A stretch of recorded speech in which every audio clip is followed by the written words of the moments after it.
In 2003, I lived in Berlin as part of Tom Sachs's Nutty's installation at the Deutsche Guggenheim. I was 28 years old, and I had a social life there. And through friends, I met a bunch of Americans who were living in Berlin at the time. This was 2 years after September 11th, 2001, and I began filming these interviews on September 11th, 2003. So, can you just tell us who you are and what you're doing here in Berlin?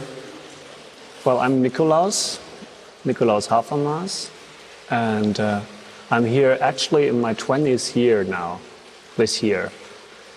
And I run an agency together with two partners. It's called Triad Berlin, and we do exhibitions and fairs and shows and things like that. And at the same time, I teach as a professor for environmental design. We call it temporäre Architektur. And that takes place in Bremen, which is about 2.5, 3 hours away from here. Okay, and what can you tell us about what you're doing with the American kids now with your project? Well, this project is called Study Abroad. And it is set up with the environmental design department in Pasadena, of Art Center College in Pasadena. And it's 14 students who came over here for one term. One term is about 10, 11 weeks. And basically they study on the streets. They're being dumped into the city of Berlin, and they learn to survive in a very strange environment to them, because, it can't be much more opposite from driving cars in sunny LA, walking through cold and wet Berlin. And yes, they have a full term here, and they have to do all the studies they would have to do at home. So it's full school for them. And I did the first studio with them, which took about 3.5 weeks. And what I tried to do with them were urban interventions. So, for example, what would be an urban intervention? An urban intervention would be using an outsider's tourist perspective to the city, because a tourist and an outsider sees things differently, obviously, than, for example, me. I'm half blind towards Berlin after 20 years. And to use this potential of a fresh view to then manipulate certain urban things here, the way people communicate, the way people perceive their surroundings. So basically, the students came up with ideas for strange things to happen in Berlin, in the urban part of Berlin, and for things to happen that would alter a little bit the view of Berlin. So the whole thing was called hyper-tourism. They considered themselves hyper-tourists, and they came up with a great title for the whole project. It's called Entschuldigung Berlin, and Entschuldigung is excuse me, and excuse me is pretty much the first word that a foreign person coming to Germany would want to learn. So excuse me, you say when you step on somebody's foot. Excuse me, you say when you have a question. Excuse me, you say when you want to grab the attention of the waiter. So the whole thing, Entschuldigung Berlin, were about 14 little projects. There was one student who did a media street performer, because in Berlin there are many street performers just playing music, and he turned that into a media experience by equipping his Faltrad, which is a folding bike he got at the Swap Mart, equipping it with a huge gas generator and an old projector and a screen, and he put that all together, and then he showed on the screen himself cycling. So it was like a picture within a picture, a very surrealistic thing, I would say. Driving down the street, showing himself driving down the street. So that was one project that was really geared towards tourism, so to speak. and street performance. Another girl, she actually she wanted to have virtual squatting, and for virtual squatting, she took photographs of all the other students, all the fellow students in their apartments, in their Berlin apartments, and blew all those images up size 1:1 and stuck it to the window of the street facade, to the windows. So to inhabit the whole thing. The only problem was that the building she re-inhabited was completely sealed off. So she had to break into the building in order to put up her work. And then she had to break in again to bring a generator for the electricity to light up all the windows at night. So they learned a little bit about trespassing there. Another guy actually got into touch with the cops.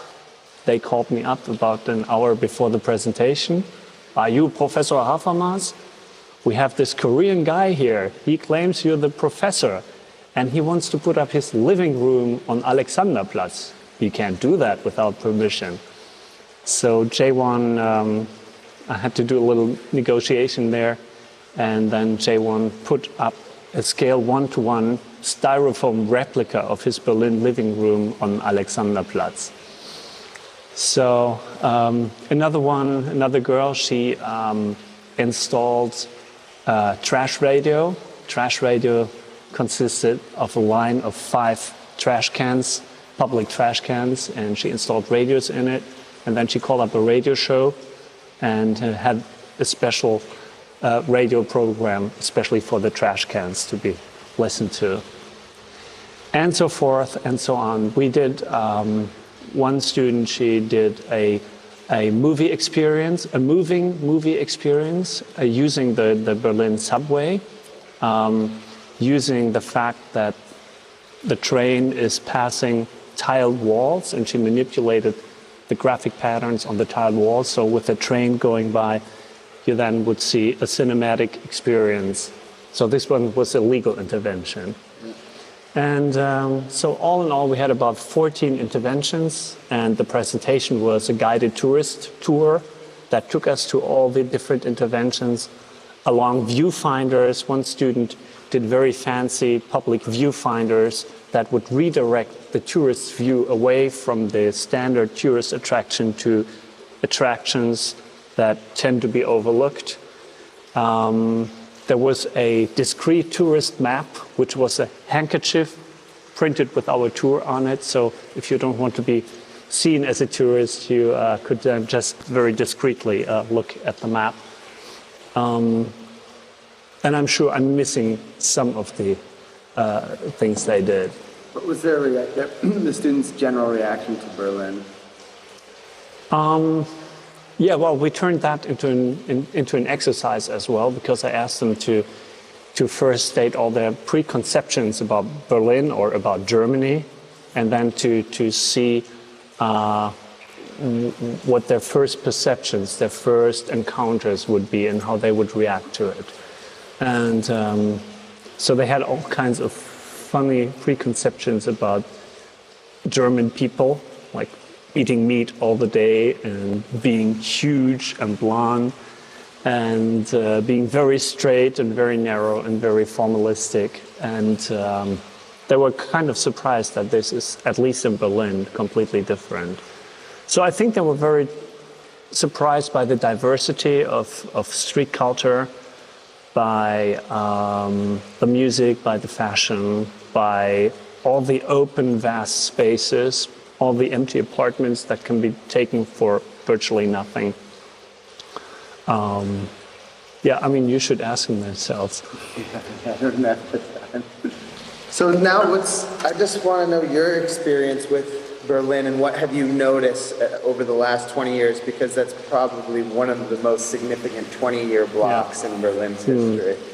And like, if you can sort of give us some historical perspective as to what happened, from the kind of a textbook point of view versus, your experience, or how that translated into an individual like yourself's experience. Like, I remember you told Yeah. me that Berlin traditionally was a place Yeah. where you would go to avoid going into the army. Oh, sure. Well, depends on how long your tape is still. How about- because to put it to put it in a nutshell, that's a very hard exercise. Well, anyway, when I was in my late teens, in Germany, you have your how do you call it, full age at 18. So you're able to drink and you're able to drive a car and stuff like that. You're able to vote at 18. And at that time, in the early 80s, Berlin was a ferocious place.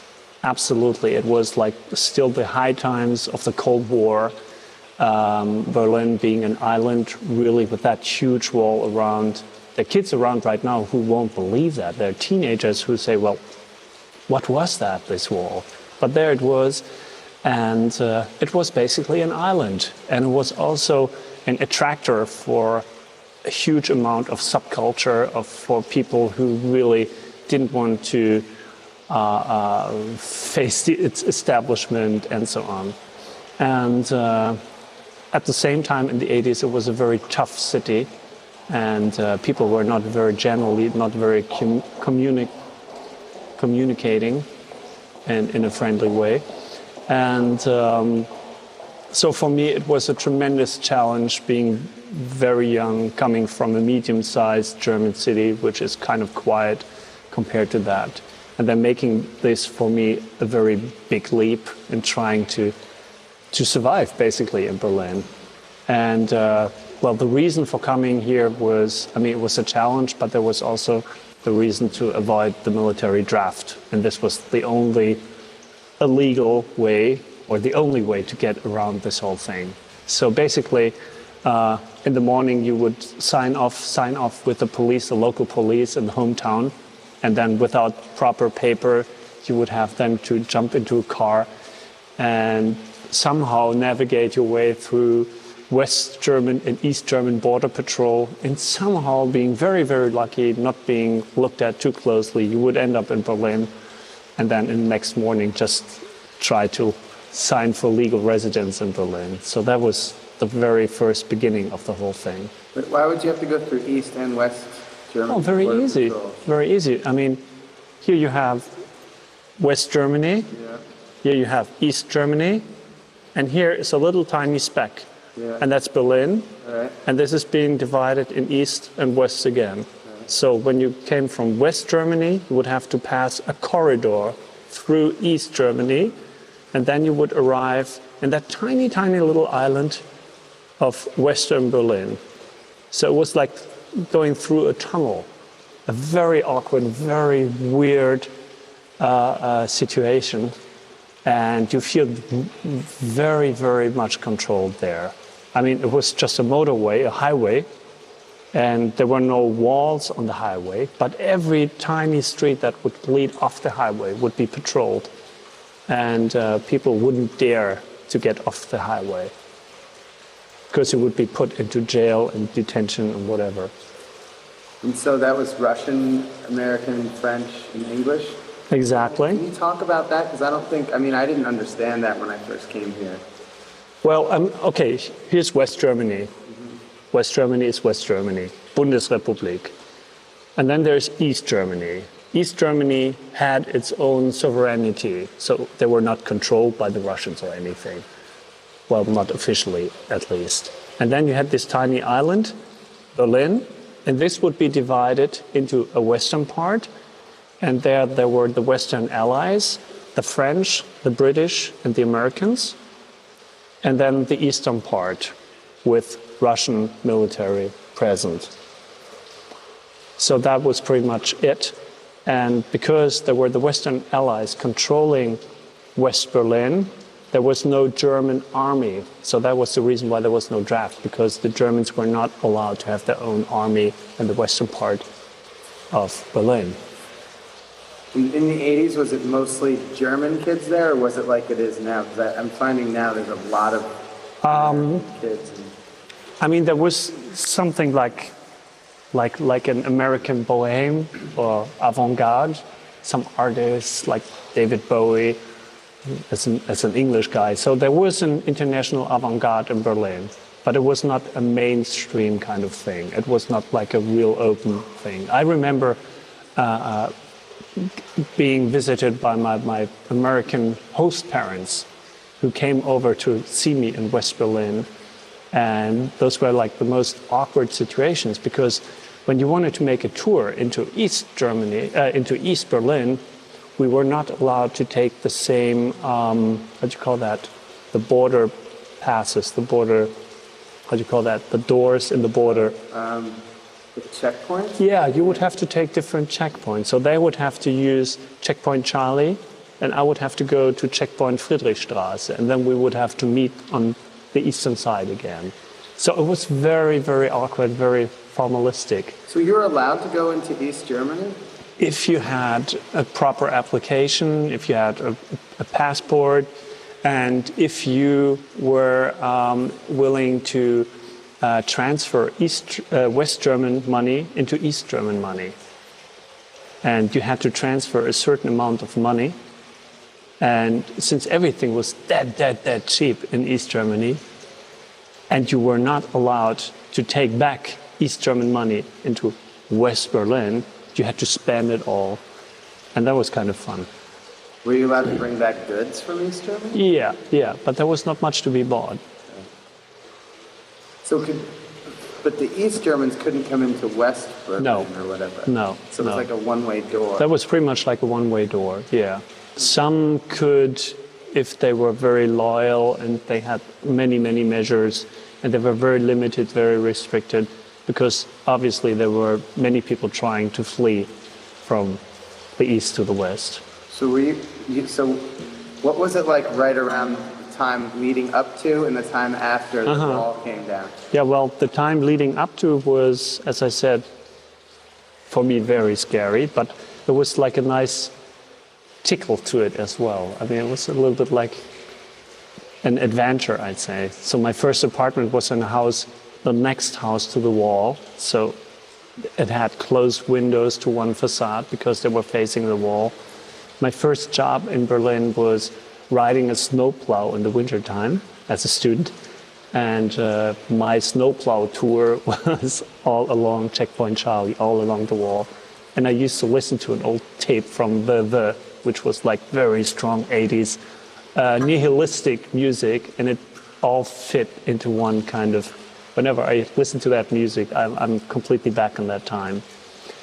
And this kind of nihilistic approach completely changed virtually on the night when the wall opened up. And then people really started to party and to open up, and friendliness was all of a sudden was something cool to do. And very soon after that, the whole rave thing, the whole techno thing took off. We had like huge and gigantic illegal warehouse parties. All the illegal clubs opened up pretty much in the old quarters of Mitte, because there were so many rundown buildings, and you could just claim them. And you could get an apartment legally if you broke into a house owned by the government, government living whatever agency, and then you would just break into it if you could prove that there was nobody previously in that apartment, and start paying the rent. And that's the way how many people and how many kids got their apartments in the very early 90s. So it was a real crazy time back then. Is that's going away now because of the money? Oh yeah. I mean, if you compare it with other cities, like other big cities like London or Paris or even New York, things are still very flexible. I mean, the creative scene of Berlin can afford to be very experimental because they don't have such a financial pressure. It doesn't need so much money to survive in Berlin. You can rent a place very cheaply. You can have your idea for a product or for a company and turn this idea into reality for relatively cheap money. So this is up to the date right now is still valid, and this is still a major distinction of Berlin and other international big cities. And when the students from California came over here, they were amazed how cheap things would be here, like a beer or the rent or this or that. So we still have enjoyed this kind of liberty. But on the other hand, it also has a downside, because things are so cheap because there's no money in the city anyway. So the major industry where we designers or agency would feed off from, they're just not here by tradition. And after a very short boom period, after the wall came down, like in the mid-90s, I would say, everything pretty much slacked again. And so now we're in this awkward state of having had all this massive construction and all those fancy buildings, but virtually nobody living there and doing any business there. You filled in like so many holes. I'm so glad I had this talk with you. Because I've been meeting with a lot of creative kids and kids who, like my friend Ann, do you know this band Mia? Yeah. Okay, I'm going bowling with them after this. Oh, good. But, and they have this creative energy and attitude, and there's this neat kind of communism that happens within them. They're all East German kids. Mm-hmm. Yeah. And they all help each other, like their friends who do videos, do their videos, and do their graphic design and so forth. And then you have the American kids who come over, and they're really into that sort of philosophy. Did you talk to the American kids as well? Mostly. Yeah? Mostly. I talked to, for my West German, you're my like West German point of view, perspective. Yeah. Andy Ross, who's a musician, is my East German. Mm-hmm. He's young, he's like 24. Yeah. And then the rest is basically all Americans. Mm-hmm. I have like black Americans, gay Americans, like. Do you talk to any of the students? None of your students, no. Because it's about Americans who expatriate. Okay. To just like kind of give up their country. Because to me, that's kind of hardcore. Oh, yeah. To make that decision, especially if you're from America, where it's supposed to be, you know, the land of milk and honey. Mm-hmm. Yeah. But I'm really glad we had this talk. It was good. Interesting.